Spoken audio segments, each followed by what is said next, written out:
নমস্কার, সামনে যেহেতু দাদার বিয়ে তো ভাবলাম যে আজকে দাদাকে আমাদের বাড়িতে আইবুড়ো ভাত খাওয়ায়। তো ওই যে মাছগুলো নিয়ে এসে আমাদের পুকুর থেকে ধরে আমাদের পুকুরে নিই, তো ওগুলো রান্না হবে, সঙ্গে আরো অনেক কিছু রান্না হবে। তো তার আগে দেখিয়ে দিই, এই যে এই জামা কাপড় ব্লেজার এগুলো আর কি ভাইয়ের জন্য শপিং করে নিয়ে এসছে। বিয়েতে কোন দিন কোনটা পড়বে ও আমায় দেখাচ্ছিল। আর মা এখানে সব রান্না বান্না কমপ্লিট করে ফেলেছে, আর আমি মাকে জাস্ট একটু কেটে কুটে হেল্প করে দিচ্ছি। দাদার আইবুড়ো ভাত বলে কথা, তো ভালো করে একটু সাজিয়ে দিতে হবে না। তো মায়ের রান্না হওয়ার পরে আমি একটু সব সুন্দর করে একটু ফুল টুল দিয়ে সাজিয়ে দিলাম। আর আজকে দাদার আইবুড়ো ভাতের মেনুতে কি কি ছিল চলুন একটু ঝটপট বলে দিই।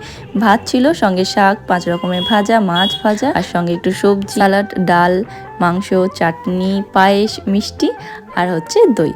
তো এইটুকুই ছিল আজকে দাদার আইবুড়ো ভাতের মেনু। আর সঙ্গে দাদার জন্য নিয়ে আসা হয়েছিল একটা জামা কাপড় বলতে জামা আর প্যান্টের সেট আর কি।